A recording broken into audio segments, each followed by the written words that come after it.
Hello and welcome everybody to 2002. In 2002, you could not buy an iPhone. True story, they came out in 2007. You could not buy a Carrera GT. 2003. What could you do in 2002? You could watch Tiger Woods win the Masters. That was his third time he won the Masters. The previous year, in 2001, he won the Tiger Slam. So he had won every single major in order, just not in one season. So he held all four majors: the US Open, the Masters, the Open. We call it the British Open here in the United States. I'm going to call it the British Open just to make people upset. The British Open and the PGA Championship. He won all of those in a row, reigning champion. The Tiger Slam in 2001. 2002, he won again, not using these irons, but he won again in 2002. The third time he won the Masters. Do you know, at the making of this video, do you know how many people have won the Masters 3 times or more? There's 8 at the making of this video. Can you name them? I'll give you one hint. One of them is Nick Faldo, and he played Mizuno irons. So this is a lovely grain flow forged big cavity back iron.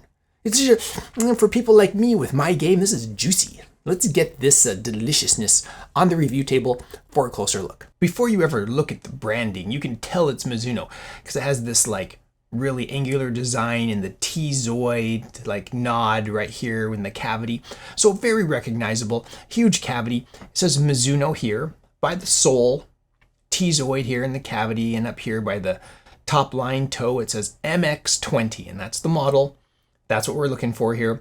So interesting, like multi-level cavity here. I mean, it's complex and it's grain flow forged. Not sure if that's going to show up on camera. It's pretty small text, but it's just an amazing, like the angles all over this thing. Like this looks like it was really well thought out, maybe even over designed. It's not like a simple design. I mean, there's even a curve here to the top line. You know, like you look at the leading edge with the forgiveness on it. It looks like there are like a couple of like different angles that they're taking here. An angle right here, and then right here at the very tip, there's like a radius. It's really an interesting iron. You can see the grooves. No nonsense, plenty of grooves. I mean, they spread all the way, you know, almost totally out to the toe. So it looks very inviting to hit. I give you kind of a peek here at the top line. Let's see how I can arrange this, but there's a little bit of offset here. It looks like there's a little bit of offset. And it looks big and forgiving, square top line. You can't see the cavity at address on a 6-iron. So, you know, toe profile, kind of what you expect. See some rounding here. It reminds me a lot of the JPX 800s. Grain flow forged on the hosel, I already mentioned. Black ferrule. We move up the stepped shaft, you can see true temper, dynamic gold. This one happens to be a regular flex. 2002, I write that on my club so I remember. Mizuno branded Tour Velvet style grip right here. Lovely. Oh, it does say Tour Velvet right here. Golf Pride, USA, back when they were made in the USA. So we're going to take this out on the range. If somebody on the range calls this stainless, they're wrong. So buckle up. Mizuno MX20, large, forgiving, stainless irons. It almost doesn't matter what the irons look like. Some people have these brand associations, these preconceived notions about what a brand represents. For a long time, I played JPX 800s, which are big, chonker, forgiving irons. But I'd still get people coming up to me, "Oh, those are Mizunos, you must be really good." It's like, how do you get that, make that conclusion when I'm playing massive chonker irons? And this is kind of the same thing. These are big stainless Mizuno irons. So to me, I look at this and I see just a big head. It's long and tall, big square top. Everything about this is just screaming, oh, this is trying to provide as much forgiveness as possible. A little bit of offset there. And yeah, it's just looks of big. So, but Mizuno has that brand reputation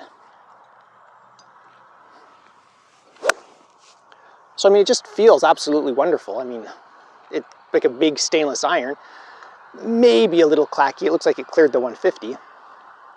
But I mean, when it comes to like a Mizuno iron, you want to play a Mizuno iron that's not too expensive, and you have that, what is it, the cachet or whatever of the brand. Yeah, this might do it for you. I mean, also it might just be a good set to learn on, you know. Which a lot of people don't think of Mizuno as that brand, you know. They think of it more as landed in front of that collector. Okay, now we're gonna get dangerous, like Darkwing Duck. So let's see if we can. I mean, it's a big chonker iron. Let's see if we can put a little fade on this thing. Weaker grip, out to in thoughts. We're not aiming for anybody. Yeah, there's a little fade on it right there. And if I line up my old usual, we should get a little draw out of this.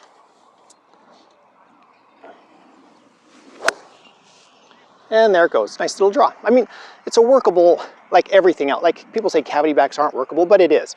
Wow, that one was, it looked like it was past 150. Data at the end. We'll get on the simulator and hit some on the simulator, but it's a big chonker. Let me know your thoughts and memories in the comments below. So I did say stainless out on the range. There's just a slip, a big cavity back. Sometimes I just kind of associate those as synonymous, so I'll say stainless instead of cavity, like stainless cavity back. Let's move on. So the MX series here, the MX20, is a big chunker, but it has that soft forging, right? Even on the range, I was just like, you heard me, I was like, it's kind of clacky. It's not really clacky. In my mind, I'm trying to work out, like, there's no damping on this. Like, there's no damper on here. It's not a hollow body. I'm just like, what's, oh no, it's because it's forged. A big forged forgiving, and it's beautiful. At the making of this video, I always eBay like the iron set. You can see these in various conditions for like $150+ for a set of Mizuno forged irons. Yeah, they're big chunkers. Some of them have some wear on them, but it's pretty intense. And I'm just like, that's a pretty good deal considering what you're getting. It's like you want a new Mizuno. Like I was at the PGA Tour Superstore just the other day, and I was looking at, they had some Mizuno irons, and it was like $600, $700, $1,000 for some of these sets. And it's just like, well, in 22 years ago, they made some really lovely forgings, which I don't think are getting the love that they deserve. They deserve to be remembered. So lovely, incredibly, and another interesting thing. This era, okay, companies were thinking there were two types of golfers.